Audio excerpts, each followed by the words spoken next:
আজকে আর মাছ করে আমি আপনাদের দেখাবো। এই মাছটা আমি দেখাবো, ধোবো, তারপরে রান্নায় যাবো। আমি তাহলে এইটা হচ্ছে আর মাছ। এই রকমের আর মাছ বিরাট থাকে। এই আর মাছ আপনারা লেবু আর নুন দিয়ে ভালো করে এটাকে ধুতে হবে। লেবু আমি 2 কোয়া দিয়েছি।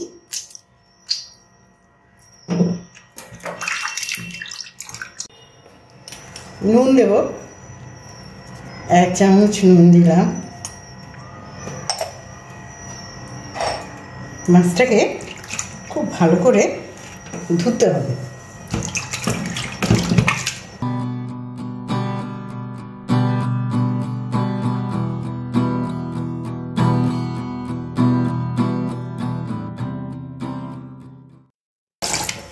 মাছ যত ধোবেন তত ভালো, আঁচটানি গন্ধটা একদম থাকবে না।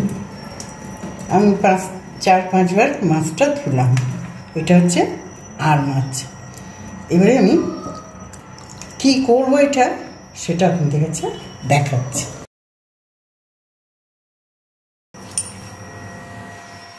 এক চামচে নুন দিলাম। এবারে এটাকে এই আর মাছ আপনারা ভাজতে যাবেন না। ভাজতে গেলে প্রচন্ড রকমের এটা ফাটে। এর থেকে আপনাদের কোনো রকম অ্যাক্সিডেন্টও হতে পারে। আমি কি করব, মশলা দিয়ে কি মশলা দেব সেটা আগে দেখাচ্ছি। আমি এখানে মশলা করে নিয়েছি। এখানে আমার 4টে শুকনো লঙ্কা, পেঁয়াজ, আদা, রসুন আপনারা পরিমাণ মতন নেবেন। আমি খুব অল্প মশলা দিয়ে করছি, আর কিছু দেব না। তেজপাতা ফোড়ন আসবে, এই যে সাদা জিরে এটা দেব ফোড়নে, আর পেঁয়াজগুলো যখন মাখবো তখন দেব, টমেটোটাও যখন মাখবো তখন দেব, আলু ভেজে তারপরে দেব। তাহলে আমি আরম্ভ করছি। গ্যাসটাকে অন করলাম, তেল দেব। আমি এখানে রিফাইন তেল ব্যবহার করছি। রিফাইন তেলে আপনারা রিফাইন তেল, সর্ষের তেল, খাঁটি সর্ষের তেলে ব্যবহার করতে পারেন। আমি রিফাইন তেলটাই ব্যবহার করছি। 1 চামচে, এই যে 1 চামচেরও কম সাদা জিরে, তেজপাতা আমি দেব। আলুগুলো আমি ভাজবো। আমি একটু হলুদ দিলাম আলুতে, সামান্য নুন দিলাম, একটু লাল করে ভাজবো।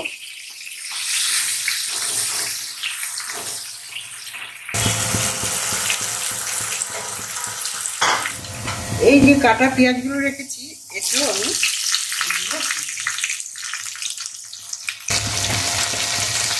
আমি আবার অল্প হলুদ এখানে দিলাম। এই সাদা জিরে 8 চামচ।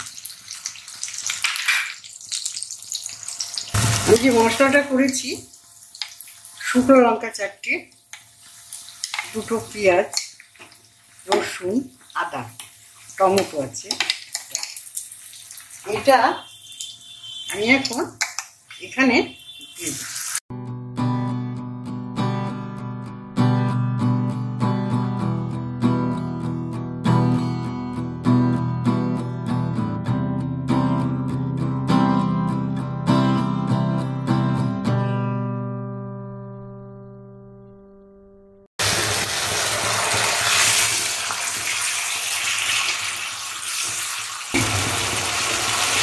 আমার মশলা হয়ে গেছে। আপনারা এইভাবে আগে মশলাটা করে নিন। যার যেমন মাছ তার তেমন মশলা, আদা, পেঁয়াজ, রসুন, টমেটো, আর এখানে আমি কিছু দিই। আর পেঁয়াজ ভেজে নিয়েছি, দিয়েছি।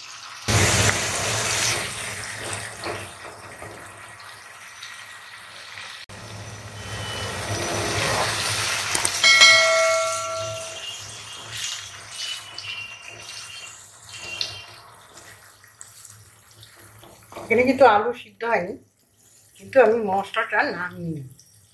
এরপরে যা করব তা আমি দেখাচ্ছি। এই যে আমার মশলাটা হয়ে গেছে দেখছেন। এইবারে আমি কাঁচা মাছ দেবো, কেননা এই মাছ আমি ভাজলাম না, ফাটে বলি, আপনারাও ভাজতে যাবেন না। এইভাবে কাঁচা কাঁচা মাছ এর ভিতরে দিয়ে কষাতে হবে, খুব সুন্দর খেতে লাগে। আমাকে একজন এই মাছ করার জন্য অনুরোধ করেছিল, তার অনুরোধেই আমি আজকে আপনাদের কাছে আর মাছ করে দেখাচ্ছি। খুব সুন্দর খেতে, কিন্তু প্রচুর ফাটে বলে এটা অনেকে করতে চায় না। আমি সব মাছ এখানে দিয়ে দিলাম, দিয়ে আমি কষাবো। আমি ঢাকা দিয়ে দেবো, কেননা আমি বেশিক্ষণ আপনাদের এই কষাটা দেখাবো না। আমি ঢাকা দিয়ে দেবো, কেননা অল্প ফাটবে, এখনো অল্প ফাটবে। আপনারা ঢাকা দিয়ে এইভাবে করে ঢাকাটা দিয়ে তারপরে গ্যাস একদম কমিয়ে দেবেন। আমি গ্যাস কমিয়ে দিয়েছি, গ্যাস কমিয়ে দিয়ে আপনারা এইভাবে ঢেকে দেবেন, যাতে ফাটাটা গায়ে গায়ে না ছেটে। একদম গ্যাস কমিয়ে দেবেন, দিয়ে এরকম ঢাকা দিয়ে দেবেন। এইভাবে নাড়বেন, খুব অল্প আছে নাড়বেন, যাতে মাছটা না ফাটে। খুব সুন্দর খেতে লাগে আর মাছ সহজে, খুব বড় বড় হয়। আপনারা করুন, করে দেখুন। এখনো কিন্তু সিদ্ধ হয়নি, মাছও সিদ্ধ হয়নি, আমার আলুও সিদ্ধ হয়নি। আমার একটু জল দিয়ে আবার ঢাকা দিতে হবে।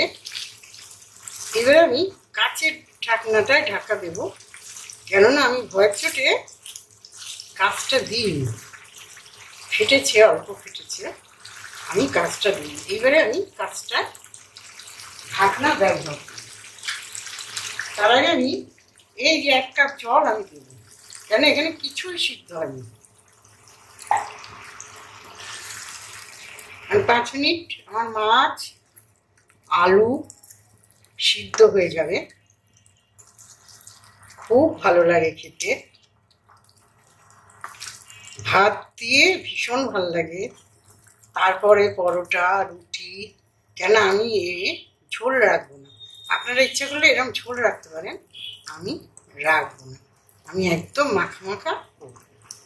যতক্ষণ আমার জলটা টানবে, এটা আমার এরকম ঢাকা থাকবে।